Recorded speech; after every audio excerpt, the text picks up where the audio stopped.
அனைவருக்கும் வணக்கம். நான் ஜெய்வந்த். அனைவருக்கும் வணக்கம். நான் நடிகர் துஷ்யந்த். ஹாய், நான் உங்கள் அஜ்மல் பேசுகிறேன். நிறைய போலீஸ்கள் நம்ம பார்த்துருக்கோம். இந்த படத்தில் பார்த்தீங்கன்னா கொஞ்சம் இன்ட்ரெஸ்டிங்காகவே இருக்கும். ஒரு கண்ட்ரோல் ரூமில் ஸ்டார்ட் பண்ணி அந்த கண்ட்ரோல் ரூமில் ஒரு கால் ஒன்று மிஸ் பண்ணால் போலீஸ்காரங்க என்னென்ன கஷ்டப்படுறாங்க, அவங்களால இந்த மாதிரி கால்ஸ், நிறைய ப்ராங்க் கால்ஸ் வரும், நிறைய வேறு மாதிரி கால்ஸ் வரும். இது எல்லாத்தையும் அவங்க டீல் பண்ணோம். அந்த ப்ராங்க் கால் பண்ணுற ஒருத்தர் ஒரு விஷயம் ஒரு டைமில் நடக்கும்னு சொல்கிறதும், அந்த டைமில் அந்த விஷயம் நடக்குமா, அந்த டைமில் அந்த விஷயம் தடுத்து பாட்டை இவங்களால் முடியுதா, அது ஒரு இன்சிடெண்ட்டில் அந்த மாதிரி ஒரு 10 இன்சிடென்ட்ஸ் ஒன்றா நடந்தால் எப்படி இருக்கும், அது இவங்க எப்படி சார்ட் பண்ணுறாங்க, அந்த மாதிரி இன்ட்ரெஸ்டிங்கான விஷயம் சொல்கிற ஒரு காப் ஸ்டோரி இது. ஸோ அது ரொம்ப பரபரப்பாக இருக்கும். நீங்கள் எல்லோரும் என்ஜாய் பண்ணுற மாதிரி தான் இருக்கும். சதீஷ் சார் எங்களோட படம் தீர்க்கதரிசினோட ப்ரொடியூசர். அவர் என்னோடய ஸ்கூல் சீனியர். ஆக்சுவலாக ஒரு 18 to 20 இயர்ஸ் நல்ல ஒரு நட்பு. திடீர்னு ஒரு ஃபைன் டே கால் பண்ணி இது மாதிரி ஒரு படம் பண்ணுறேன், அந்த ஸ்கிரிப்டில் ஒரு கேரக்டர் அது நீ பண்ணால் பர்ஃபெக்டாக இருக்கும் அப்படின்னாரு. எனக்கு ஷாக்கிங்காகவும் இருந்துச்சு, ரொம்ப சந்தோஷமாகவும் இருந்துச்சு. அப்படி டேக் ஆஃப் ஆனது தான் இந்த படம். இந்த படத்தில் நடிக்க ஒத்துக்கிட்டதுக்கு பெரிய காரணம் இந்த படத்தோட கதை, திரைக்கதை. இதில் ஆக்சுவலாக நாங்கள் ஒரு team of cops, police character.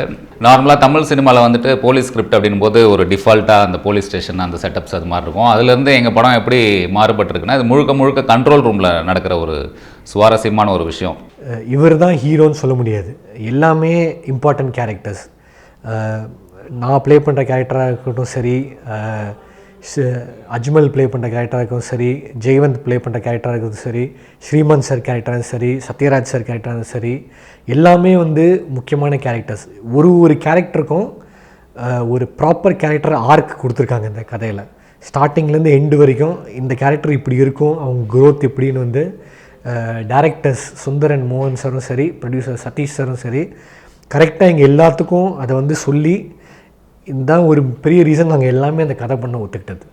ஒரு சீக்வன்ஸ் எடுத்து நம்ம நார்மலாக ஒரு படம் பண்ணுவோம், அதுக்கு ஒரு கிளைமேக்ஸ் அப்படின்னு போய்டும். பட் இந்த படத்தை பொறுத்த வரைக்கும் மல்டிபிள் சீக்வன்சஸ் இருக்கும். ஒரு 8 to 10 சீக்வன்ஸ் இந்த படம் ஃபுல்லாக வருது. அந்த சீக்வன்சஸ் பார்த்திங்கன்னா நம்மளோட டே டு டே லைஃப்பில் நம்ம மேபி பேப்பரில் பார்த்துருப்போம், இல்லை நம்ம தெருவில் பார்த்துருக்கலாம், இல்லை நம்ம வீட்டில் நடந்திருக்கலாம். ஸோ இது ஈஸியாக ஆடியன்ஸோடையும் கனெக்ட் ஆகிற மாதிரி ஒரு விஷயம். இந்த படத்தோட டேரக்டர்ஸ் பார்த்திங்கன்னா ஹரி சாரோட ஸ்கூல். ஸோ ஆப்வியஸ்லி இந்த படத்தோட வேகம் அப்படின்றது அப்படியே அந்த சரவடி மாதிரி டேக் ஆஃப் ஆனதுலேருந்து எண்டு வரைக்கும் அந்த ஸ்பீடு குறையாமல் அப்படியே போயிட்டே இருக்கும். இந்த படத்தில் நிறைய ஆர்டிஸ்ட் இருக்குது. Sathyaraj sir, Srimanth sir, Jaivanth, Dushyanth, Devadarshini ma'am, YG Mahendran sir அப்படின்னு நிறைய ஆர்டிஸ்ட் இருக்கிற ஒரு பெரிய படம். எல்லா ஆர்டிஸ்ட்டுக்கும் ஈக்குவலான இம்பார்ட்டன்ஸ் இந்த படத்தில் இருக்குது. எல்லா ஆர்டிஸ்ட்டும் நல்லா வேறு பெர்ஃபார்ம் பண்ணியிருக்காங்க. உங்களுக்கு எல்லோரும் பிடிச்ச ஆர்டிஸ்ட் அவங்களுக்கு இப்போது என்னோட ஒரு போலீஸ் டீம் ஒன்று இருக்குது. என்னோட கேரக்டர் அப்படின்னு பார்த்தீங்கன்னா ஒரு ரஃப்பான ஒரு போலீஸ் ஆஃபீஸரு. அதே மாதிரி நண்பர் துஷ்யந்தோட கேரக்டர் பார்த்திங்கன்னா ரொம்ப ஒரு மாதிரி சாஃப்ட் செட்டில்டான ஒரு கேரக்டர். அஜ்மல் சார்து பார்த்திங்கன்னா ஒரு என்ன கேரக்டர்னு நம்ம டிஃபைன் பண்ண முடியாது. திடீர்னுட்டு சீரியஸாக இருப்பார், திடீர்னு நார்மலாக இருப்பார், இல்லை வில்லனாக இருப்பார். ஸோ எதுவுமே ஜட்ஜ் பண்ண முடியாத ஒரு கேரக்டரு. இந்த படத்தில் நான் பண்ணுற கேரக்டர் பேர் இன்ஸ்பெக்டர் விக்ரம்.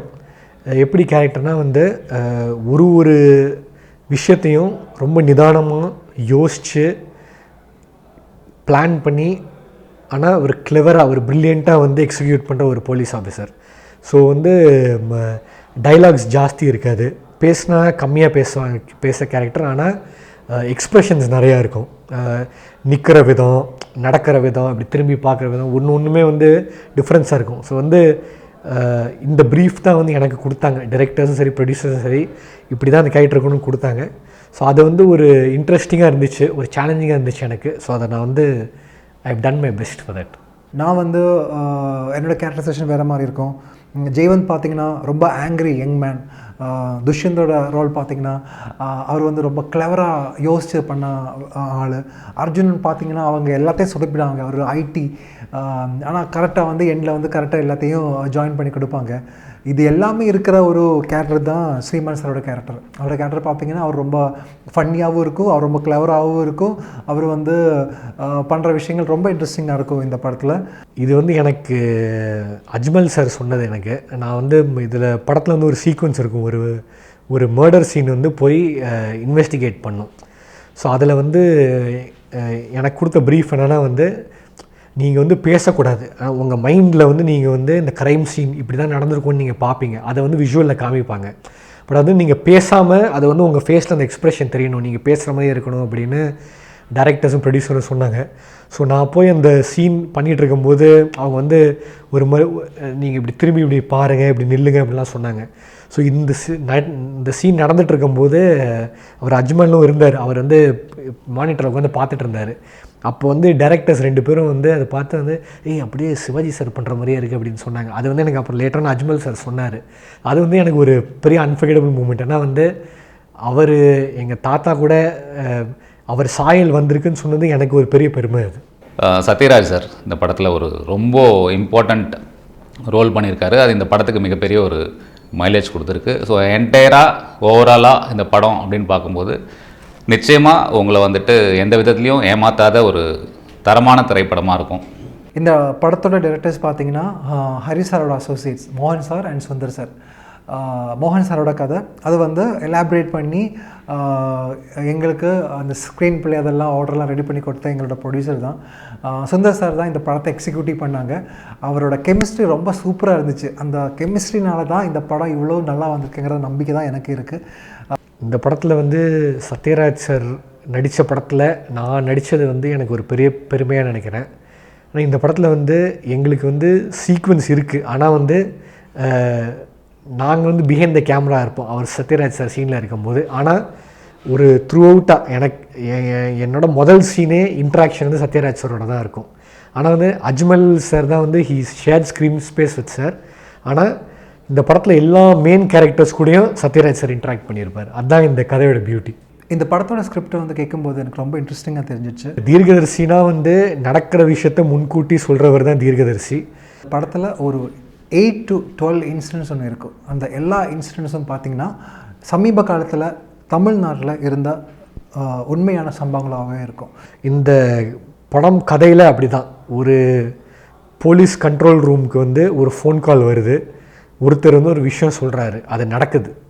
அது எப்படி நடக்குது, அதை வந்து எங்கள் போலீஸ் டீம் எப்படி ட்ராக் பண்ணுறாங்க, அதுதான் வந்து கதை. ஸோ அதனால அந்த படத்துக்கு தீர்க்கதரிசின்னு பேர் வச்சுருக்காங்க. படத்தோட ப்ளஸ் பாயிண்ட் அப்படின்னு பார்த்தீங்கன்னா ஸ்க்ரீன் பிளே. அதாவது அந்த மல்டிபிள் சீக்வன்ஸ் இருக்குல்ல. இப்போ அந்த ஒரு 10 சீக்வன்ஸ்னால் அந்த சீக்வன்ஸ்க்கான பதிலை முன்னாடியே ஆடியன்ஸ்க்கு ரிவீல் பண்ணிவிடுவாங்க. ஸோ இந்த விஷயம்னா இது இப்படி தான் நடக்க போகுதுன்னு ரிவீல் பண்ணிவிட்டு அப்புறமா நம்ம எப்படி அது அணுகுறோம், எந்த விதமாக அந்த சீக்வன்ஸ் நம்ம ட்ராவல் பண்ணுறோம், அது போலீஸாக வந்துட்டு நம்ம அதை கண்டுபிடிக்கிறோமா இல்லையா அப்படின்ற சேலஞ்சிங்கான விஷயம். இது ஒன்று இன்ட்ரெஸ்ட்டாக இருக்கும்.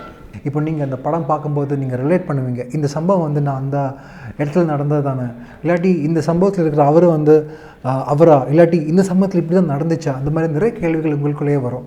அதுதான் இந்த படத்தோட ஒரு பாசிட்டிவான எலமெண்ட். நெக்ஸ்ட்டு ஆப்வியஸ்லி இது போலீஸ் ஸ்கிரிப்டுன்றனால ஆக்ஷன் பிளாக்ஸ் அது பார்த்திங்கன்னா டான் அசோக் அவர் தான் ஃபைட் மாஸ்டரு. ரொம்ப எக்ஸலண்ட்டாக பண்ணியிருக்காரு.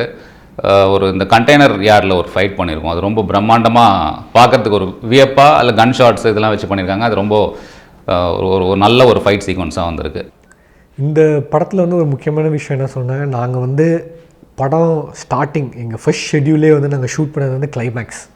அது யாருமே பண்ண மாட்டாங்க. ஒரு படத்தோட கிளைமேக்ஸ் வந்து யாருமே ஃபஸ்ட் எடுக்க மாட்டாங்க. அதுக்கு வந்து முழுக்க காரணம் வந்து தி டைரக்டர்ஸ் அண்ட் ப்ரொடியூசர். அவங்க 3 பேருமே உட்காந்து ஃபுல்லாக எல்லாத்தையும் பிளான் பண்ணி ஃபஸ்ட் டே ஆஃப் ஷூட்டிங் வந்து பவுன் ஸ்கிரிப்டோட வந்தாங்க. ஸோ வந்து நாங்கள் வந்து கிளைமேக்ஸ் தான் ஷூட் பண்ணோம். முதல் ஷெட்யூல் வந்து ஒரு 10 days பண்ணோம். அதில் வந்து ஒரு 5 days வந்து கிளைமேக்ஸ் போர்ஷன் முடிச்சிட்டோம். ஆனால் நாங்கள் அந்த 10வது நாள் வந்து நாங்கள் ஷெட்யூல் முடிக்கும் போது கிளைமேக்ஸை ஃபுல்லாக எடிட் பண்ணி ரீரெக்கார்டிங்கோடு பண்ணி எங்களுக்கு போட்டு காமிச்சாங்க. இது வந்து எங்களுக்கு ஒரு பெரிய இன்னொரு பூஸ்ட் கொடுத்துச்சு. இதில் சத்யராஜ் சார் பண்ணியிருக்காங்க. பட் அன்ஃபார்ச்சுனேட்லி எங்களுக்கு வந்துட்டு எனக்கும் துஷ்யந்துக்கும் சத்யராஜ் சாரோட டேரெக்டாக ஸ்க்ரீன் ஷேரிங் இல்லாமல் போயிடுச்சு. அது கொஞ்சம் வருத்தம் எங்களுக்கு. பட் இருந்தாலும் படம் ஃபுல்லாக த்ரூ அவுட்டாக கான்வர்சேஷன்ஸ் இருக்கும். பட் 1-on-1 ஸ்க்ரீன் ஷேரிங் இல்லை.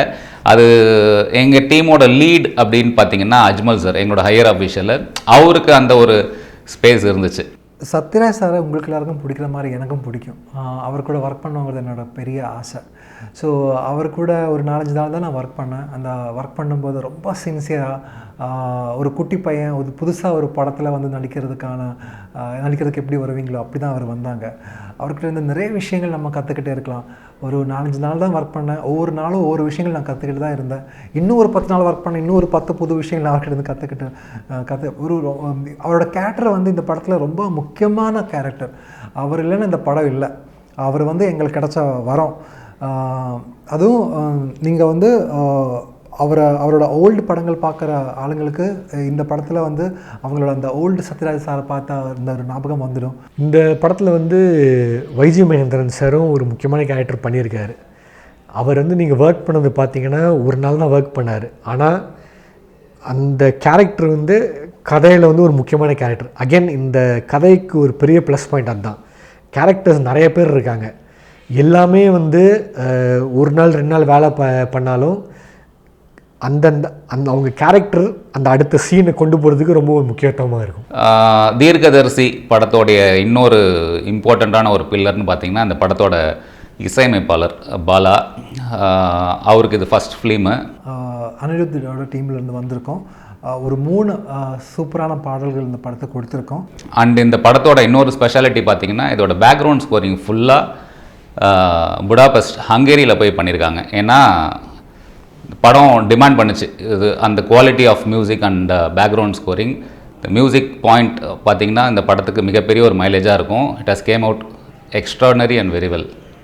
இந்த படத்தில் வந்து 3 சாங் இருக்குது. அது எல்லாமே சிச்சுவேஷன் பேஸ்ட் சாங்ஸ்.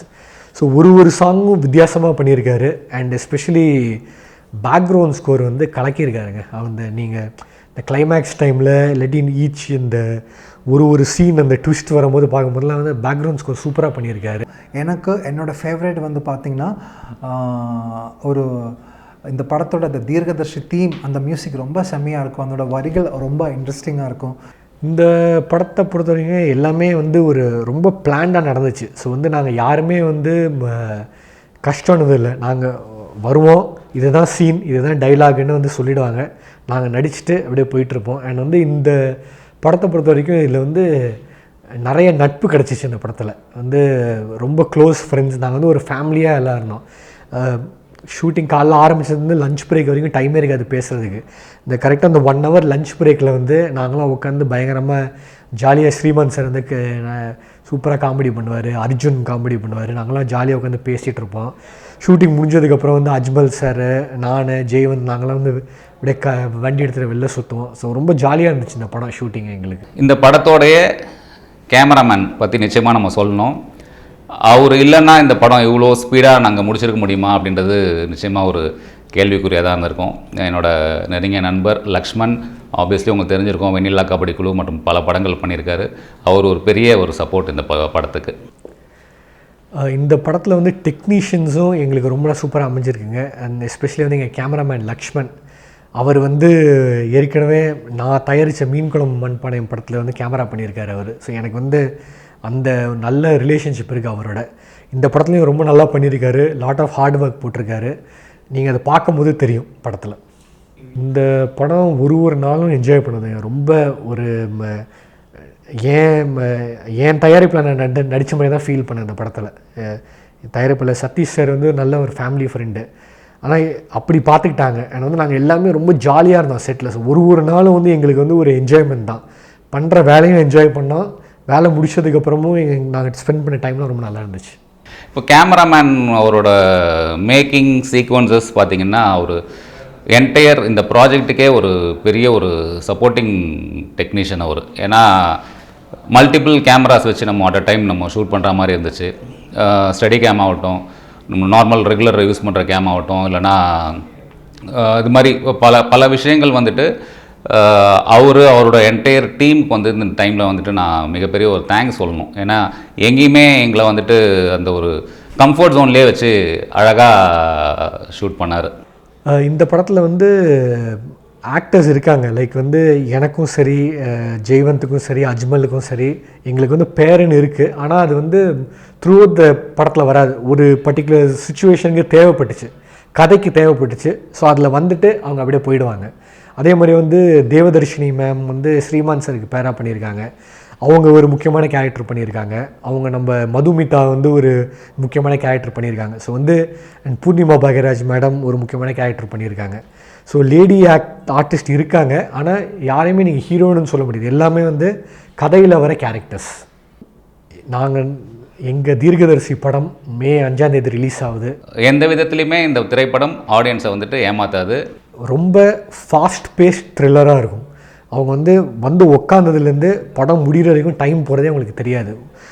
ஒரு சீனும் அவ்வளோ சுவாரஸ்யமாக இருக்கும். எக்ஸ்ட்ராடனரியாக வந்திருக்கு இந்த படம். பரபரப்பாக இருக்கும். ஸ்பீடுக்கு எங்கேயுமே குறைச்சல் இல்லாமல் ஒரு தரமான படமாக இருக்கும். அடுத்தது என்ன நடக்க போகுது அந்த ஒரு ஏக்கம் வந்து ஆடியன்ஸ்க்கு மைண்டில் இருந்துக்கிட்டே இருக்கும். அதில் இது உள்ள ஆடியன்ஸ் ஒன்ஸ் வந்துட்டாங்க அப்படின்னும் போது இந்த படம் பார்க்குறீங்கன்னும் போது நிச்சயமாக நீங்கள் வெளியில் போகும்போது ரொம்ப சந்தோஷமாக டூ குட் ஃபிலிம் அப்படின்ற மாதிரி சொல்லிட்டு தான் போவீங்க. தயவு செஞ்சு எல்லோரும் ஃபேமிலியோடு போய் பாருங்கள், என்ஜாய் பண்ணுங்கள். நீங்கள் எல்லாமே இந்த படத்தை தேட்டருக்கு வந்து பாருங்கள். நாங்கள் ஒரு நல்ல படம் எடுத்திருக்கோம், ஒரு தரமான படம் எடுத்திருக்கோம். குடும்பமாக எல்லாம் வந்து பார்க்கக்கூடிய படம் இது. இதை தேட்டரில் வந்து பாருங்கள். எங்கள் எல்லாத்துக்கும் உங்கள் சப்போர்ட் கொடுங்க.